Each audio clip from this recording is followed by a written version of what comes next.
shall move on with our first rock star speaker for the day. We have with us Mohammad Asif Iqbal.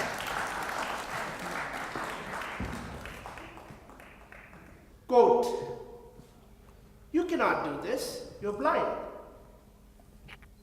You're incapable, you're worthless.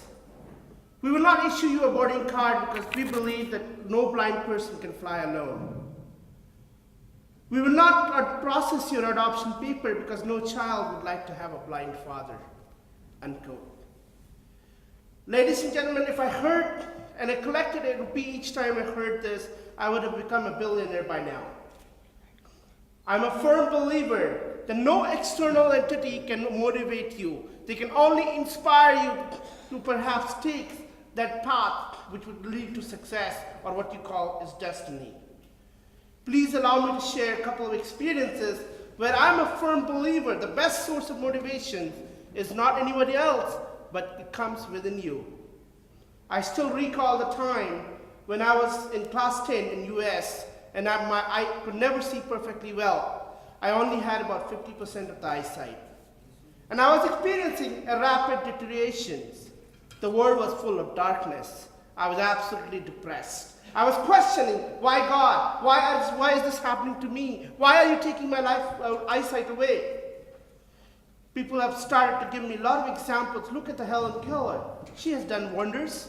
Look at Stevie Wonders, who is a blind musician. She has done wonders. Look at Stephen Hawking, who, in spite of his disability, is a famous scientist. Nothing seemed to convince me. My special teacher, Norm Jordan, was trying to teach me how to learn Braille, how to use a talking software installed on my laptop and cell phone. But I wasn't willing to learn because I was extremely depressed. My American mother, she tried to tell me, "Honey, your eyes do not work, but your brain does. So why don't you make the most utility out of the limited resources you have?" I wasn't convinced. One day, my resource teacher got really ticked off, and he said, "Asif, you have two choices. A, accept the fact you're going blind, do nothing, be no one, be miserable. Choice B, accept the fact you're going blind, learn alternative techniques to overcome them, and do wonders." And friends, that kind of clicked. And I actually started to believe that I can survive this life without my eyesight. I actually started taking interest towards learning alternative techniques such as Braille, such as how to use a computer with the help of a talking software.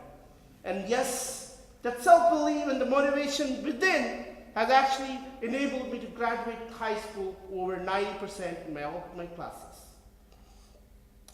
Well, when I came to India and I was in the BCom, I wanted to achieve a financial independence by creating an identity of my own.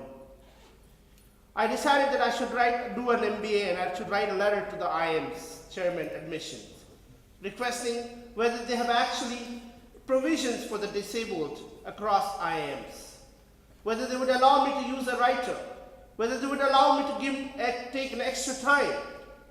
I got a letter back and said, they have no provisions for the disabled. And I knew that there was a law which was called People with Disability Act 1995, and which mandates 3% reservations. I immediately, without any much thought, I filed the lawsuit. And I'm pleased to note, the ladies and gentlemen, that actually they have initiated the reservation quota for the disabled across IIMs, IITs, and all the government-aided institutions. Well, I never claimed that I'm a genius. I'm an average person, willing to excel if I was provided an opportunity. I now wanted to do an MBA, and just like any other MBA aspirant, I wanted to learn how to crack this, I wanted to learn the strategy on how to crack a B school entrance test. I approached one coaching institute back in Calcutta, and I was told, "Asif, you have no experience in teaching blind people. I know that you will fail, and it's going to create a negative impression on our institute." I was absolutely disheartened, but I was used to all these rejection stories, but I thought maybe I should try. Unfortunately, stories were more or less the same in the 6 institutes. And finally, I got admission into a 7th institute. The next battle was to find a writer who would spend with me 3 to 4 days a week for 2 hours a day. Well, I thought the job was very easy. I placed an ad, I got a lot of volunteers calls, and about 10, 15. And after 3 days, I call each one of them, and then I would get to say, sorry Asif, I'd love to help you out, but my mother doesn't think that it's a great idea. Sorry Asif, I'd love to help you out, but my father's adamant. Sorry Asif, I'd love to help you out, but my uncle doesn't want me to go to a Muslim area. I was absolutely disheartened, but the search began, and after few weeks and few months, I finally got a person who agreed that he will only work with me twice a week or thrice a week, only for a couple of hours. I thought it was great. So I started practicing, ladies and gentlemen, but you know, like any other B school aspirant, just working for 3 days a week for 2 hours is not good enough. You need to have a dedicated effort of 12 to 14 hours. I approached my coaching head if I can get a soft copy so I can read it through the help of my software. He denied because it's a violation of intellectual property copyrights. I was absolutely disheartened, but kept my search over the internet and came across a CD-ROM which actually had past question papers. Something was better than nothing. I remember 2 weeks to go before the CAT, and I got a call from the IIM admissions chairman asking me to come with my writer. We didn't practice the whole week. And then there was a 2-person sitting on the panel, and one of the panel person asked my writer, what is your qualification? And he said, I'm a second-year engineering student. The chairperson said, sorry, you do not qualify to be his writer. And I was absolutely shocked. I didn't know what to do. Well, I told him that fair enough, sir, I'm willing to work with whoever you assign. He said, give us a week, we'll get back to you. He called me after a week. The whole week we did not practice. And he said, Asif, go ahead and work with the same writer. I remember the day of exam, I was actually put into a library which happened to be a control center. And the lady was an old lady. You know, she was so amused with the fact that someone who could not see is daring to write in management exams. And she would ask me all sorts of questions. Hey, how do you study? How do you do this? And my one-liner answer would be, I would love to help you answer your question after the exams. Friends, well, results of various MBA school like IIMs came out. I couldn't clear. XLRI couldn't clear. SCMHRD made it. The next experience that I want to share is my constant battle at work. Most of our IT application systems were not accessible, so I decided that I should do something about it. I decided that I should write to our global CEO because most of our IT applications within PwC is launched from a global. The CEO wrote back, we will do something about it. This struggle went on for 3.5 years. And then in the process, I made a lot of people unhappy. But I got a call that yes, CEO's team is willing to have a discussion. We're going to engage an external consultant, and we will ensure that all our IT application systems would be accessible. Matter of fact, I just went to Washington, D.C. with the help, with the hopes of changing not only India or US, but transform the world, where the next generation of talents with disability can come into PricewaterhouseCoopers and work with ease and have the same level playing field. And inshallah, if God willing, we will make it happen. The last story I want to say is that we are always discriminated at the society level, at the community level, at the work level. But my still firm believer that motivation comes within. I still remember the day when I went to Mother Teresa Mission of Charity with the hopes of adopting my daughter. And when I walked into that, the nun said, I will not process your adoption papers. I said, why, sister? She said, no child would like to have a blind father. For the first time in my entire life, I actually cried in front of my wife. And I said, after 45 minutes of argument, I told that nun, sister, I'm going to pray to Lord for you. because I feel with the perfectly gifted of eyesight, I think you're mentally blind. And I left. So ladies and gentlemen, the simple ideas that I would like to live with is when you see a less fortunate, a less marginalized group, all you have to do is just extend your hand and say, you can. Can you repeat after me? You can. You can. Let me speak it one more. You can. You can. And please, one idea that I'd like to implement from today onward is that you can. And I'd like to close by Vivekanand, Swami Vivekanand. One time, Swami Vivekanand was sitting and one of his disciples came and he said, Swami, my relative is just losing his eyesight. Swami didn't reply that. The disciple thought that maybe Swami didn't listen to him. And he said in a raised voice, Swami, some tragedy happened. My relative did not listen. My relative is losing his eyesight. Swami again didn't reply. The third time he actually yelled, Swami, my relative is going blind. Swami again got irritated and he said, he may be losing his eyesight, but he is not losing his vision. And ladies and gentlemen, may I appeal to you to have a vision in yourself that no source of motivations can come from an external entity, but from you. And vision to recognize each one of your potentials. A vision to change the world. Vision to change the community. And vision to change the greater India that we all live. Thank you very much. Thank you, Mohammad Asif Iqbal. It was very inspiring, and I can see that the inspiration is coming from within. And most people focus on motivational talks and pep talk. And I always say, what's the point? Because it's not long lasting. You require to do it every day then. But if you have inspiration, it comes from within and it lives longer term. So thank you, Asif. We shall open the floor to questions. Some very brilliant, simple ideas over there about how to get people to open the eyes in their mind. I think that is what mindset change is all about. So many people are blind in their mind that they think they are seeing far, but they can't see beyond themselves. So any questions for Asif?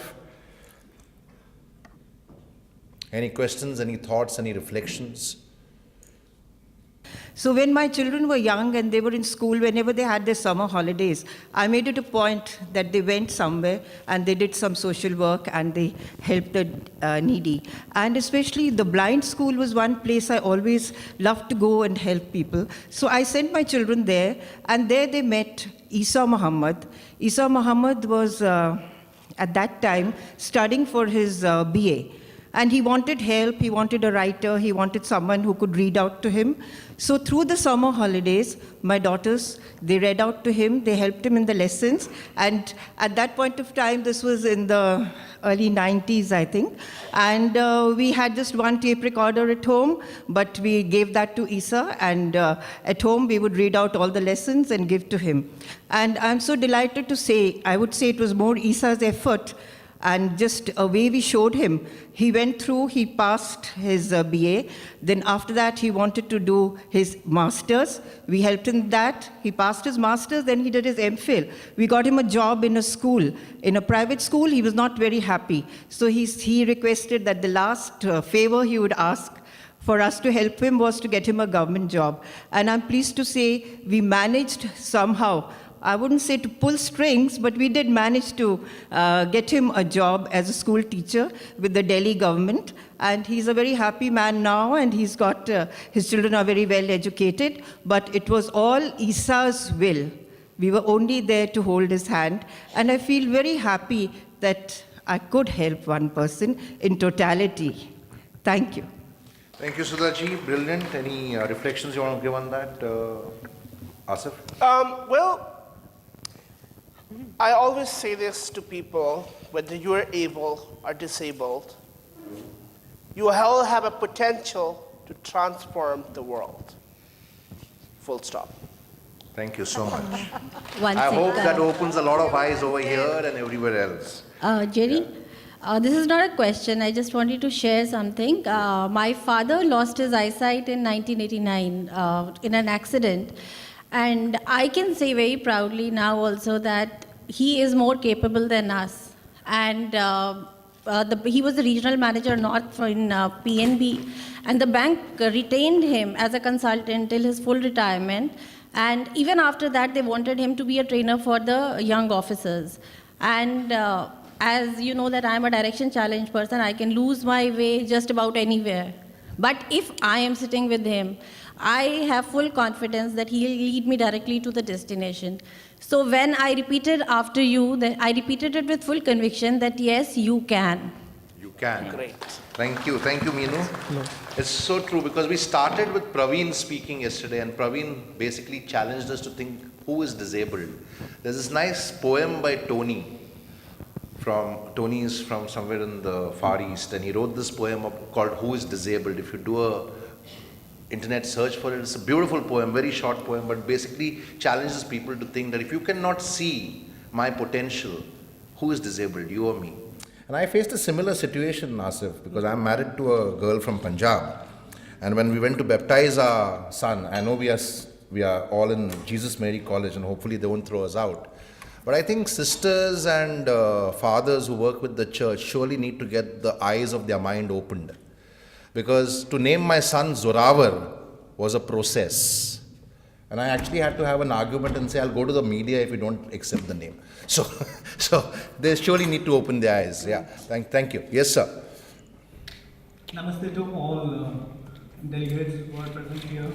My name is Ram Prakash. I work in an NGO. It is called CONCLiVE Foundation.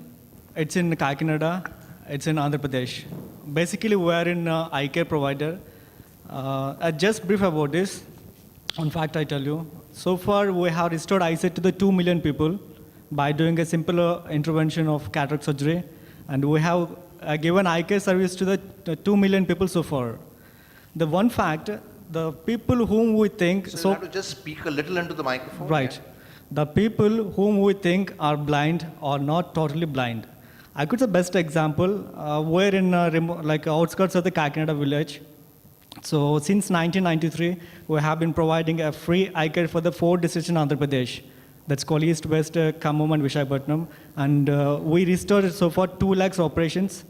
We gave eyesight for the people. And just behind one school called Blind School. So we are private. It is a 126-bed hospital. It's the biggest eye care provider and recognized by Government of India as a training institute. People come from doctors come from India and abroad that get trained here. The fact is, just behind our institute, there is a blind school they call. Very nice. My Dr. Chandrasekhar Samkratri, my director, who started this foundation after his tragic loss. Actually, he was a scientist with Kenyan government. He lost his entire family in Air India Kanishka tragedy in 1985. Then he left Kenyan job and came back to India. He started the Samkratri Foundation on the name of his beloved son, Sri Kiran. He started Sri Kiran Institute of Ophthalmology in 1992. Okay. And I came to the fact. I'm sorry, but we'll have to make this a little short because we're running out of time. I just come to the fact. So just come to the reflection. Yeah. Right. The blind school which is working, which is next to us, they was not totally blind at all. There are some people with some visual aids, they can be rehabilitated. Absolutely. But these people, the people who are running this blind school, they denied sending people to us for visual aids to give that. Sure. So those who, sir, please floor all look at it. If you find any blind school or blind people, they are not totally blind. It's Okay, very... sir. We'll have to stop there. Yeah, Because so- we got the message. Inclusiveness is required. Right. Thank you so much. And please Yeah. get them checked at a nearby hospital, and 50% Sure. might be Amit needed. ji, Right. Thank you so much. Thank you so much. It's great that you guys bring up blind school. I have visited so many blind schools in the country. And I ask a simple question, what do you want to do when you grow up? And the common response that I get, I'd like to be a teacher. With all due respect, I'd like to be a musician. I'd like to be a social worker. With all due respect to all those professions, but I haven't heard a single student of a blind school saying that I want to be a computer programmer, I want to be a manager, or I want to be a scientist. Why? Who's responsible? We. Because we tend to make them think limited. We make them think just within that boundaries of space. We make them think that you probably cannot. So here is a request from all of you guys again. When you see anyone, not only blind, or any marginalized group, remember, the boundaries are endless. And we all can have to say, yes, you can. So please repeat after me, yes, you can. Thank you very much. Thank you, Asif. Yes, the sky is the limit, and yes, you can. Yes, I can. Everybody can. May I request Mehul ji, a Just- young volunteer? This is for Asif. You are amazing. Thank you. I'm sure everybody in the audience joins me to say hats off to you. Yes, Thank hats you. off. You can. Yes, you can. Yes. Asif, He's reinvented Obama's slogan. Yes, you can. Yes. Asif, you rock, Thank and you need to move to more places and inspire a lot of other people to actually believe you're real. And you are one hell of a real person. Big hand to him, guys. Thank you. Yes. We need more real people in a fake world. Thank you, Asif. Thank you, Yeah. sir. All right. That is Mehul ji, a young volunteer who's giving the certificate to you. Great. Thank you, Mehul. Yeah. Thank you. Thank you, Mehul ji. Thank you, Asif ji. Brilliant. Thank you so much. Great. Rafushan. Can- Okay.